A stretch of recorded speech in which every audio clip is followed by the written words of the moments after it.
بسم اللہ الرحمن الرحیم. ہارون رشید عرض کر رہا ہوں. السلام علیکم ورحمۃ اللہ وبرکاتہ. خواجہ اعظم صاحب فرماتے ہیں کہ عمران خان کے ترجمان منت سماجت پہ اتر آئے ہیں. ان کی اطلاع کے لیے عرض ہے کہ نواز شریف میسج پہ میسج بھیج رہے ہیں، پیغام پہ پیغام بھیج رہے ہیں بار بار عمران خان کو، ان سے بات کرنا چاہتے ہیں. اب یہ عمران خان پہ منحصر ہے کہ وہ ان سے بات کرتے ہیں یا نہیں کرتے. کئی دن پراپیگنڈا ہوتا رہتا ہے، 7 بجے سے لے کے 11 بجے تک طرح طرح کے اعتراضات، اور یہ تاثر دینے کی کوشش کی جاتی ہے کہ عمران خان بہت پریشان ہے، بہت گھبرایا ہوا ہے. ایک صاحب نے یہ بھی کہا تھا کہ ان کا بلڈ پریشر جو ہے وہ مستقل 180 پہ رہتا ہے. لیکن جب ہم خبریں اٹھاتے ہیں، دیکھتے ہیں، اور مختلف ذرائع سے خبریں آتی رہتی ہیں. آج تو بہت اتنی خبریں تھیں کہ وہ مشکل ہو گیا انتخاب کرنا. ہر دوسری تیسری خبر عمران خان کے بارے میں ہوتی ہے، یہ اس میں اس کی جھلک نظر آتی ہے. مثلاً چیف جسٹس صاحب میں اور نعیم بخاری صاحب میں تلخ جملوں کا تبادلہ ہوتا ہے تو اس کے پس منظر میں عمران خان نظر آتے ہیں. عمران خان صاحب نے رٹ دائر کی ہے اسلام آباد ہائی کورٹ میں. اس پہ کوئی اعتراضات بھی لگائے رجسٹرار نے. میں عرض کرتا ہوں کہ فوج کی تحویل میں انہیں نہ دیا جائے، سول عدالت میں ان کو مقدمہ چلائے. سپریم کورٹ کا فیصلہ ویسے اس پہ موجود ہے. اور جب کہتے ہیں اپنا، انہوں نے کہا آج محمود اچکزئی صاحب نے قومی اسمبلی میں کہ مذاکرات ہونے چاہیے اور ہوں گے، یہ اہم بات ہے انہوں نے، اور ہوں گے. تو اس کے پس منظر میں کون ہے؟ عمران خان ہے. عمران خان کے سینکشن کے ساتھ مذاکرات ہوں گے.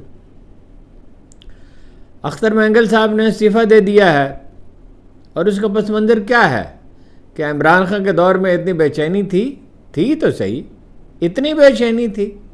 اور جب مسئلے کا حل کرنا تھا تو کیا جنرل ناصر جنجوعہ کے دور میں، حالانکہ جنرل مشرف کی حکومت تھی، کیا اپنا ناصر جنجوعہ کے دور میں، وہ اس کے بعد بھی رہے ویسے، ورنہ اپنا ناصر جنجوعہ تھے جب تو کیا چیزیں بہتری کی طرف، تیزی سے بہتری کی طرف نہیں جا رہی تھی. میں نے خود دیکھا کہ راستے میں کوئی شخص انہیں روک لیتا تھا، کوئی تقریب ہو رہی تھی، کوئی لڑکا چلا آتا تھا اور ان سے کہتا تھا یہ میرا مسئلہ ہے، مثلا مجھے نوکری چاہیے. اگر اس کی بات درست ہے تو وہ ایک لمحہ بھی تحمل نہیں کرتے تھے. تو اختر مینگل جب یہ کہتے ہیں کہ ہمیں نظر انداز کیا جا رہا ہے تو وہ صرف بلوچستان کا رونا نہیں رو رہے، وہ یہ کہہ رہے ہیں کہ آئین اور قانون کی بات کریں، اور آئین اور قانون کے تحت ہی سب جو اپنا آبادی کے گروپ ہوتے ہیں وہ آسودہ ہو سکتے ہیں. 8 ستمبر کو پی ٹی آئی کا جو جلسہ ہے وہ اس کا مقام تبدیل کر دیا. سنگجانی قریب ہی ہے اس کے ترنول کے. آئی ایم ایف نے بجلی پر اور گیس پر رعایت دینے سے انکار کر دیا، روک دیا ہے. اور اگر یہ کریں گے تو جیسے ماضی کے بعض واقعات ہیں، وہ قرض جو ملنا آپ کو خطرے میں پڑ جائے گا، پہلے ہی وہ کوئی آسانی سے ملنے والا نہیں ہے. اور سب سے اہم خبر یہ ہے، دلچسپ خبر یہ ہے، اہم نہ صحیح تو دلچسپ ضرور ہے سب سے زیادہ. 2 آدمیوں نے شکایت کی تھی اور نواز شریف صاحب کے ایما پر وہ کچھ لوگوں نے ای میلز بھیجے، لیکن ان کے حق میں پٹیشن جو ہے اس پر 1 لاکھ سے زیادہ افراد دستخط کر چکے ہیں. تو اس کا کیا مطلب ہے؟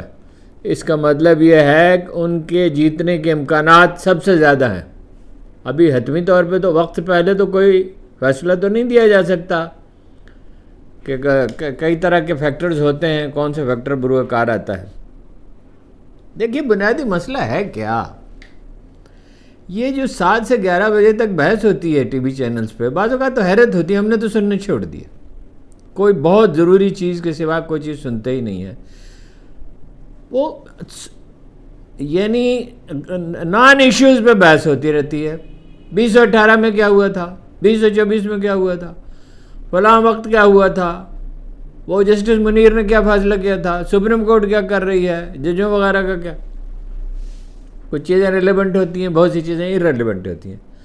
بھائی جاوید لطیف تک کہتے ہیں کہ بڑے پیمانے کی دھاندلی ہوئی۔ کبھی کسی پارٹی کے لیڈر نے بھی کہا ہے، انہوں نے کہا کہ 8 فروری کے الیکشن بدلے گئے، ہماری حکومت بنائی گئی، یعنی جبراً بنائی گئی، ہمارے پاس تو اکثریت تھی ہی نہیں۔ اب خواجہ سعد رفیق نے اور رانا ثناء اللہ نے بالکل ٹھیک مشورہ ان کو دیا تھا کہ حضور یہ حکومت نہ بنائیں، یہ ایک مصیبت بن جائے گی۔ اب نواز شریف صاحب میسیجز کیوں بھیج رہے ہیں، جس کو خواجہ اسف وغیرہ سبوٹاج کر رہے ہیں، وہ کیوں بھیج رہے ہیں؟ دیکھیے 2 گروپ ہیں، نواز شریف الگ ہیں، شہباز شریف الگ ہیں۔ کچھ لوگ حکومت میں رہنا چاہتے ہیں اور خوف کی وجہ سے بھی رہنا چاہتے ہیں کہ بھائی حکومت چلے گی تو پتہ نہیں ہمارا کیا ہوگا۔ نواز شریف صاحب جو ہے نا، وہ بہرحال شہباز شریف سے بہتر پولیٹیشین ہے۔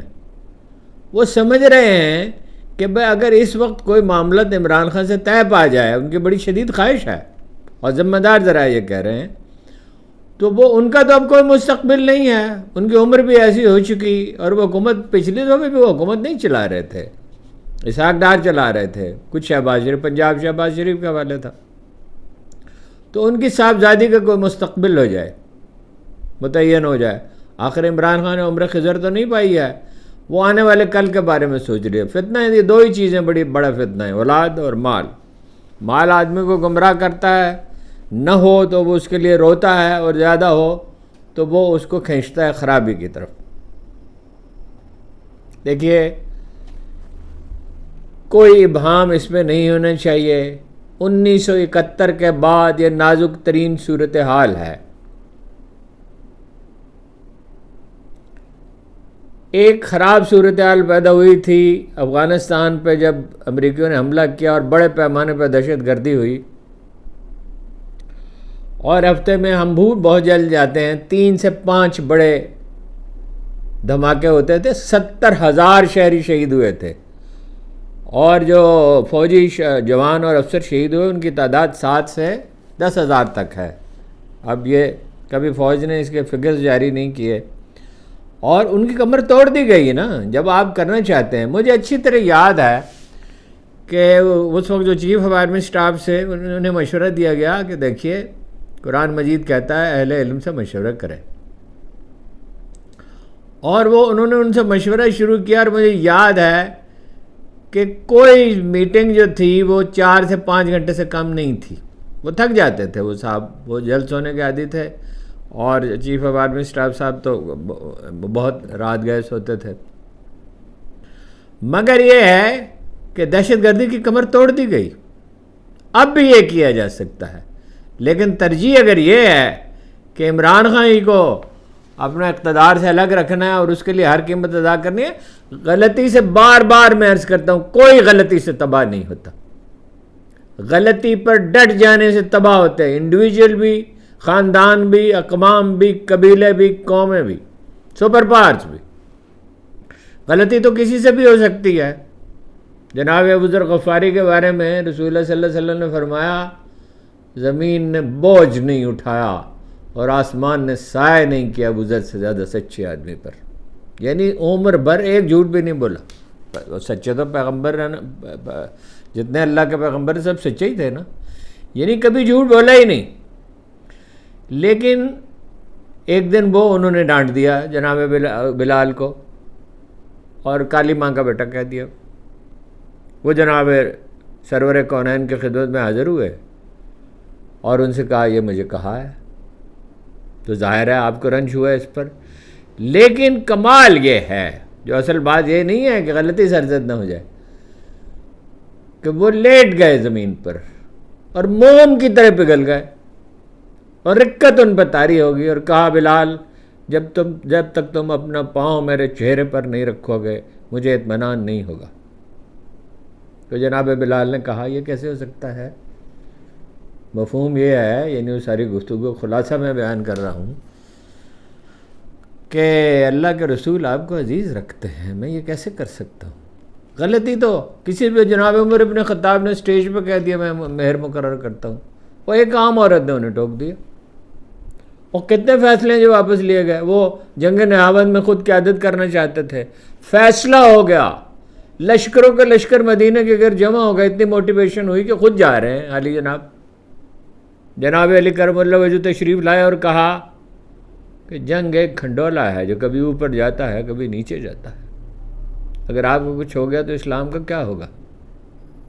اسی لیے شاید جناب علی کرم اللہ وجہ سے منسوب کیا جاتا تھا. اب وہ منسوب ان سے کیا جاتا ہے, اب علماء ہی بتا سکتے ہیں کہ وہ درست ہے یا نہیں. کہ کسی نے پوچھا آپ کے دور میں حالات کیوں خراب ہے؟ انہوں نے کہا ان کے مشیر ہم تھے, ہمارے مشیر تم ہو. مشورہ کیا جاتا ہے. قرآن مجید کہتا ہے وَأَمْرُهُمْ شُورَىٰ بَيْنَهُمْ, اور مشورہ خواجہ اعظم سے نہیں کیا جاتا, جن میں ذرا رتی برابر بھی سنجیدگی نہیں آ سکی اس عمر میں بھی. اور رانا ثناء اللہ صاحب کہتے ہیں اگر جلدی نہیں ہے عمران خان کو تو ہمیں بھی جلدی نہیں ہے.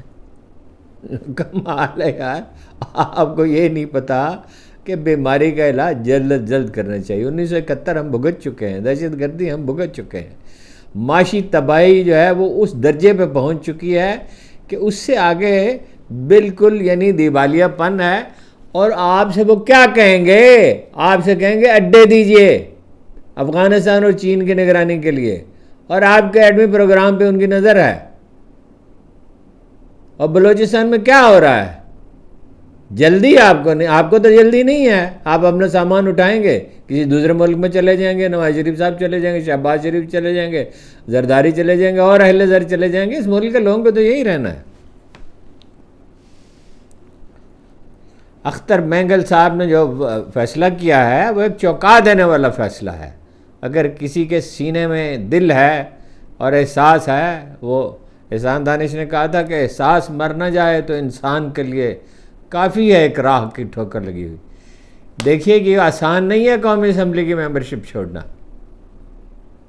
صرف اس لیے نہیں کہ ایک سماجی مرتبہ ہے, صرف اس لیے نہیں کہ اس سے سرداری کا جو ہے دبدبہ وہ بڑھتا ہے, صرف اس لیے بھی نہیں کہ اس میں مراعات ہیں. دیکھیے یہ ظاہر ہے کہ ان پہ دباؤ ہے, ان کے قبیلے کے لوگوں کا, ان کے حامیوں کا, کہ جو کچھ ہو رہا ہے. انہوں نے کہا ہے جس کی تحقیقات ہونی چاہیے کہ 4 آدمی ان کے حلقے میں مار ڈالے گئے مقابلے میں, اور ان کی آنکھیں نکال دی گئی تھیں. پھر انہوں نے سوال کیا کہ وہ آنکھوں کے بغیر لڑ رہے تھے. یعنی انہوں نے یہ نہیں کہا کہ وہ مقابلہ نہیں کر رہے تھے, لیکن یہ کہ اس کی تحقیقات ہونی چاہیے. لوگوں کو لاپتہ کرنے سے انہوں نے کہا کام نہیں چلے گا, اور بالکل نہیں چلے گا. بھائی نظام عدل قائم ہو. ایک سابق چیف آف آرمی اسٹاف نے ایک دفعہ مجھ سے کہا کہ جی یہ جو لوگ لاپتہ ہو یہ میرے گلے کا پھندا نہ بن جائے. میں نے کہا آپ نے کیا فیصلہ؟ انہوں نے کہا میں نے تو نہیں کیا, اجتماعی فیصلہ ہے. تو بھائی لاپتہ کرنے کی بجائے آپ قانون نافذ کرنے والے اداروں کو مضبوط کیوں نہیں بناتے؟ بلوچستان میں 5% ایریا ہے پولیس کے پاس, باقی لیویز ہیں. کیوں آخر اتنا زمانہ گزر گیا؟ مجھے یاد ہے 2001 کی بات ہوگی یا 2000 کی بات ہے, 23 یا 24 سال پہلے لیویز کی تربیت کا نظام قائم کیا گیا تھا, اور 10 ارب روپے اس پہ خرچ بھی ہو گیا, بلڈنگیں بن گئی. اس کو لپیٹ کیوں دیا گیا؟ کوئی ہوش کے ناخن لیں, کوئی سوجھ بوجھ سے کام لیں.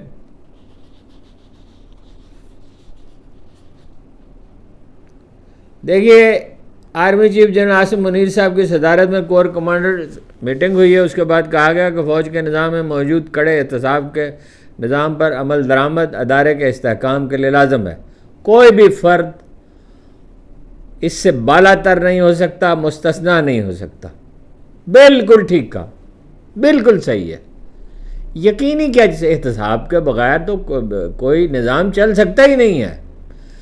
لیکن یہ بھی تو یقین ہونا چاہیے کہ عدل ہو رہا ہے. اگر اشارہ اس کی طرف ہے اپنا جنرل فیض حمید کی طرف, تو وہ میں نے تو عرض کیا تھا کہ سول عدالتوں میں مقدمہ چلے تو انہیں سزا ہو جائے گی جو کچھ انہوں نے کہا. لیکن کیا وہ تنہا کر رہے تھے؟ کیا جنرل باجوہ کی آشیرواد کے بغیر ہی کر رہے تھے؟ بنیادی اصول اگرچہ درست ہے, لیکن اس کا سلیکٹو اطلاق تو نہیں ہونا چاہیے.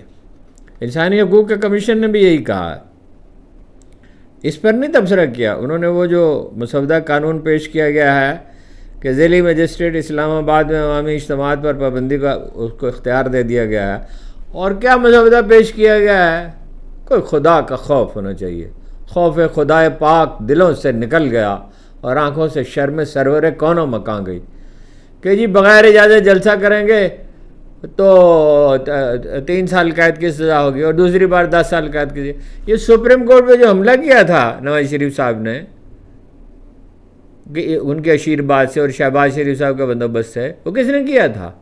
قانون کون پامال کرتا؟ منی لانڈرنگ کس نے کی ہے؟ احتساب ہو تو نواز شریف کا بھی ہونا چاہیے نا، جو کہتے ہیں میرے اثاثے زیادہ ہے میری آمدن سے، انہوں نے اعتراف کیا ہے اور 5,000 روپے ٹیکس دیا تھا انہوں سے 54 میں اور 95 میں انکم ٹیکس۔ وہ بھائی اس سے کو تو 10 گنا 15 گنا ٹیکس ہم ادا کر، 10-15 گنا نہیں، بہت زیادہ 30-40 گنا ٹیکس تو ہم ادا کرتے رہے جب تک جاب کرتے رہے، اب بھی کرتے ہیں۔ تو یہ جو استحکام جو ہے وہ ضروری ہے، ظاہر ہے، لیکن نواز شریف اور شہباز شریف اور آصف علی زرداری اور محترمہ مریم نواز استحکام پیدا کریں گے۔ جسر بابر ستار نے اسی ضمن میں بات ہو رہی ہے، آئی جی اسلام آباد کو حکم دیا کہ لاپتہ فیضان عثمان کو کل تک عدالت میں پیش کیا جائے اور لاپتہ کرنے والے افراد کا بھی نشاندہی کی جائے، اور کہا کہ اس کا موبائل ٹریک کرنے میں ISI کے سرویلینس سسٹم سے مدد لی جائے۔ اب ان کے والد آئے سوشل میڈیا پہ، انہوں نے کہا میرا تو کوئی تعلق ہی نہیں سیاست سے، بچہ 10ویں جماعت کا طالب علم ہے، اور میں تو مطلب یہ جو کچھ انہوں نے تفصیل بیان کی کہ یعنی اس کا مطلب یہ تھا کہ میں تو معاشرے میں انتشار اور یہ اور وہ، اشارہ اس طرف تھا کہ میں تو یہ ساری سرگرمیوں کے خلاف ہوں۔ تو بھائی اگر کسی کا قصور ہے، فرض کیجئے کوئی قصور ہے، جیسے 9 مئی کے مقدمات ابھی تک شروع نہیں ہو سکے، تو عدالت میں جائیں نا، عدالتیں کس لیے ہیں؟ اور اتنا عرصہ گزر گیا، عدالتوں کو بہتر کیوں نہیں بناتے؟ ادھر جناب وہ PWD کے جو ملازمین ہیں ان پہ شیلنگ کی گئی ہے، مارا پیٹا گیا ہے، اور وہ فروغ پذیر ہے ان کے احتجاج۔ اب وہ یہ کہتے ہیں، اور ایسے ماحول میں اسی طرح کے الزامات آیا کرتے ہیں اور لوگ اس پہ یقین بھی کر لیتے ہیں کہ حکومت نے بڑے پیمانے پہ بڑے ٹھیکوں میں کرپشن کی ہے، لہذا اس کا ریکارڈ جلانے کی کوشش کی جا رہی ہے۔ اب سیاسی انجینئرنگ ہے، میڈیا انجینئرنگ ہے، عدالتی انجینئرنگ ہے، مگر حاصل کیا ہوا یہ تو بتائیے، اس سے ملا کیا ہے؟ کامیابی ہونی ہوتی تو اب تک ہو جاتی، معیشت زوال پذیر ہے، عدل کا نام و نشان نہیں، اور معاشرے کا سوشل فیبرک برباد ہو رہا ہے، جو سب سے بڑا خطرہ ہے۔ پولیس جو ہے وہ استثناء کے سوا درندوں کا ایک لشکر بن گئی ہے۔ بلوچستان میں 28 حملے ہوئے ہیں، 29 پختونخوا میں ہوئے ہیں، مجموعی پر 84 افراد جہاں بھک ہوئے اور 166 زخمی ہوئے۔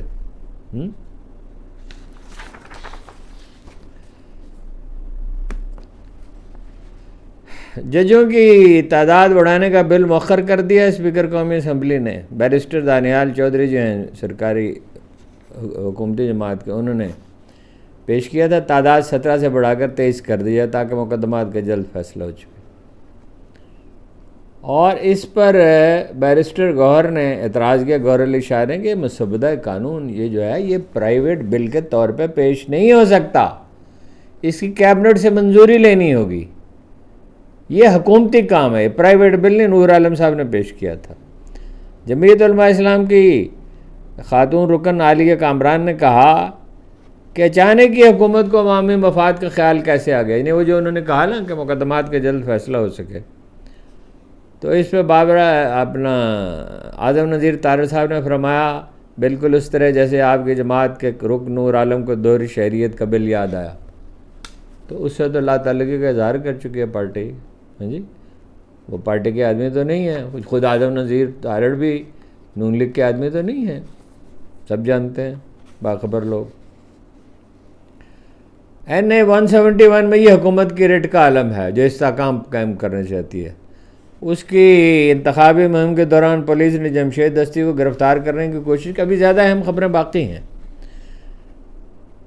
مگر لوگوں نے مزاحمت کی. اب حالت یہ ہے کہ لوگ پولیس والوں کو پکڑ لیتے ہیں اور وہ کچھ کر نہیں سکتی اور وہ بھاگ گئے. فردوس شفیق نقوی صاحب نے انکشاف کیا ہے کہ عمران خان تو حامد خان کو تحریک انصاف کا چیئرمین بنانا چاہتے تھے مگر ان کی اہلیہ کی طبیعت ناساز تھی تو انہوں نے معذرت کر لی. پھر بیرسٹر گور کو نامزد کیا گیا. IMF یہ ہے خبر. 3 شرائط ہیں IMF کی. پنجاب میں بجلی کے بلوں پر رعایت نہیں دی جائے گی. بجلی اور گیس کی قیمتوں میں سبسڈی مستقل طور پر بالکل نہیں دی جائے گی. یہی قیمت رہے گی, بڑھائی جا سکتی ہے, کم نہیں کی جا سکتی. اور سولر پینل کے منصوبہ بھی جو ہے اس میں بھی انہیں اعتراض ہے. اب وہ ابھی واضح نہیں ہوا لیکن ذرا یہ کہہ رہے ہیں. PTI کے ایک اور اہم کارکن عمر سلطان کو, حالانکہ وہ وزیر اعلیٰ KP کی پناہ میں تھے, اس کے باوجود انہیں اٹھا لیا گیا ہے اور ذرائع یہ کہہ رہے ہیں کہ عمر سلطان سے مراد سعید کا پتہ درکار ہے تاکہ عمران خان پہ کوئی نیا مقدمہ بنایا جا سکے. تحریک انصاف کے جلسے سے پہلے وہ جو میں نے آپ سے عرض کیا نا کہ جلسے پہ بغیر اجازت جلسے پہ 3 سال قید اور دوسری بار 10 سال قید, اس سے پہلے وہ بل جو ہے وہ پیش کر دیا گیا, سینٹ میں پیش کر دیا گیا. عمران خان صاحب نے, یہ اہم ترین خبر ہے, عمران خان صاحب نے فوجی تحویل میں نہ دینے پر درخواست دی ہے. اسلام آباد ہائی کورٹ میں رٹ دائر کی ہے اور اس میں سیکٹری کا انہیں فوج کی تحویل میں نہ دیا جائے. ویسے اس میں سپریم کورٹ کا فیصلہ موجود ہے, یہ موجودہ جو چیف جسٹس ہیں قاضی فائز عیسی صاحب, ان کا درخواست میں سیکٹری قانون, سیکٹری داخلہ, IG اسلام آباد, IG Punjab, DG FIA, IG jail خانہ جات اور وفاق کو فریق بنایا گیا. 4 اعتراضات کیے ہیں اس پہ رجسٹرار نے.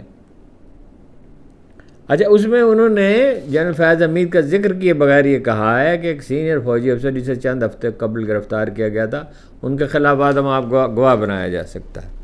اور 4 اعتراضات رجسٹرار نے کیے ہیں کہ کسی مخصوص FIR کے بغیر ریلیف کیسے دیا جا سکتا ہے. درخواست کے ساتھ کوئی آرڈر نہیں ہے, کوئی دستاویز نہیں ہے. اور پنجاب کے مقدمات ہیں تو اسلام آباد ہائی کورٹ میں درخواست کیوں دی گئی, کیسے دی گئی, کیوں نہیں, انہوں نے کہا کیسے دی گئی. اور یہ کہا کہ ملٹری کورٹس کا جو معاملہ ہے وہ سپریم کورٹ میں زیر بحث ہے تو اسلام آباد ہائی کورٹ اس کا فیصلہ کیسے کر سکتی ہے.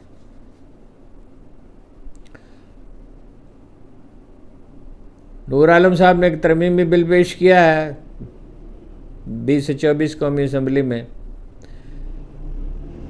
کہ از خود نوٹس لینے کا اختیار جو ہے وہ 9 ججوں کا ہونا چاہیے اور اس پہ نظر ثانی کا موقع ہونا چاہیے, ملنا چاہیے. بل جو ہے وہ ابھی کمیٹی کے سپرد کر دیا گیا. مقصد کیا ہے؟ اخبار نویسوں کا کہنا ہے کہ جسٹس منصور علی شاہ اور جسٹس منیب اختر کو غیر مؤثر کرنا مقصود ہے کیونکہ یہی سینئر ترین جج ہیں. وہ جو تلخ جملوں کا تبادلہ ہوا نعیم بخاری صاحب میں اور چیف جسٹس صاحب میں وہ یہ ہے کہ وہ سیکوینس میں واقعات بیان کر رہے تھے کہ 94 میں کیا ہوا تھا. ابھی یہ جملہ انہوں نے کہا تو جیسے چیف جسٹس صاحب کا مزاج ہے, انہوں نے کہا ہماری پیدائش سے پہلے کے واقعات پر ہم انگلی نہ اٹھائیں. تو نعیم بخاری صاحب نے کہا آپ یہ سمجھتے ہیں کہ آواز اونچی کر کے آپ مجھے ڈرا لیں گے, میں ڈرنے والا نہیں ہوں. آپ نے اس میں بھٹو کیس میں آپ نے کیا لکھا ہے؟ مشال یوسف زئی جو ہیں پختونخوا کے مشیر جو تھی, ان کا قلمدان واپس لے لیا گیا تھا مگر اب انہیں PTI کی ورکنگ کمیٹی کا ممبر بنا دیا گیا ہے. اور ان کا کہنا یہ ہے کہ مجھ پر اعتماد کر کے عمران خان نے مجھ پر اعتماد تھا تو مجھے بشرا بی بی کا فوکل پرسن بنایا تھا اور وہ انہی کی وجہ سے ان کے کہنے پر خاموش ہیں اور خود پر کی جانے والی تنقید کے جواب میں یہ کہا کہ شوکت زئی جو ہیں وہ 3 مہینے یہ پی ٹی آئی والوں کا کام ہے. مجھ سے اتنی انرجی ہے کہ جب دوسروں سے نہیں لڑ رہے ہوتے تو آپس میں ضرور لڑتے ہیں، بلکہ دوسروں سے ساتھ لڑتے ہوئے آپس میں ضرور لڑتے رہتے ہیں. اڈیالہ جیل میں جو گفتگو ہوتی ہے عمران خان کی، وہ اب احتیاطاً وہ ٹویٹر پہ وہ جاری کرنے لگے ہیں، اور بعض اوقات مجھے لگتا ہے کہ اس میں کچھ اضافہ بھی کر دیا جاتا ہے. وہ ان کے ٹویٹر اکاؤنٹ میں جو عمران خان صاحب کا میسج سنایا جا رہا ہے وہ یہ ہے: 24 گھنٹے میں صرف 2 بار کھانے کے لیے میں سیل سے باہر آتا ہوں. یہ وقت تقریباً 2 گھنٹے بنتا ہے. بار بار یہ تاثر دینے کی کوشش کی گئی ہے کہ جیسے میں 5 اسٹار ہوٹل میں رہتا ہوں. نواز شریف، شہباز شریف اور زرداری جب جیل میں تھے تو انہیں محل نما کمروں میں رکھا گیا. ان کے ساتھ اٹیچ باتھ تھے اور انہیں اے سی کی سہولتیں میسر تھیں. مجھے تو ایک چھوٹی سی کوٹھڑی میں رکھا گیا ہے جس میں ایک پنکھا ہے. جب گرمی زیادہ ہو تو وہ اوون بن جاتا ہے. اور سیکورٹی پر معمول اہلکاروں سے کہا گیا ہے، ان کو پیچھے ہٹا دیا گیا کہ مجھ سے دور رہیں. پھر انہوں نے کہا مجھے کسی سے بات کرنے کی ضرورت نہیں. مجھے ایسا لگتا ہے کہ ان کا یہ خیال ہے کہ میں ان سے بات کر کے وقت گزارتا ہوں. مجھے تو یوں محسوس ہوتا ہے کہ میں نے کسی یونیورسٹی میں داخلہ لے لیا ہے. عمر بھر جو مطالعہ میں نہیں کر سکا تھا مصروفیت کی وجہ سے، اب اس کا اللہ نے موقع دیا ہے. ان کا خیال ہے کہ اس حربے سے مجھے احساس تنہائی کا شکار کر دیں گے، لیکن اللہ پر اگر آدمی کا ایمان ہو تو خوف اس کا ختم ہو جاتا ہے. اسی بے خوفی کے ساتھ میں مافیاز کے سامنے ڈٹا رہوں گا. کوٹ لکھپت جیل میں بھی داخلہ بند کر دیا گیا. یہاں تو محدود کیا گیا، اڈیالہ جیل میں وہاں بند ہی کر دیا گیا. آج 9 مئی کے 2 مقدمات کی سماعت تھی، مگر صحافیوں کے اندر نہیں جانے دیا گیا. جیو نیوز کے مطابق 8 ستمبر کے جلسے سے پہلے کوئی نیا تھریٹ الرٹ جاری ہو سکتا ہے. یعنی یہ کہا جائے گا کہ خطرہ ہے، ہو سکتا ہے. اب اس فکر کی ساخت پر غور کیجیے. تحریک انصاف سے کہا جائے گا کہ جلسہ کرنا ہے تو اپنے رسک پہ کر لیں، اور اگر اپنے رسک پہ وہ کریں گے تو کچھ بھی ہو سکتا ہے. یہ میں نے آپ کو بتا دیا کہ آکسفورڈ میں درخواست دی 2-4 آدمیوں نے اور کچھ ای میلز بھیجی گئیں. 1 لاکھ آدمیوں نے پٹیشن پہ سائن کر دیں ان کی حمایت میں. کل 2.5 لاکھ تو ووٹ ہیں، تو ان کے کامیابی کا امکان بہت واضح ہو گیا ہے. آپ کا بہت بہت شکریہ.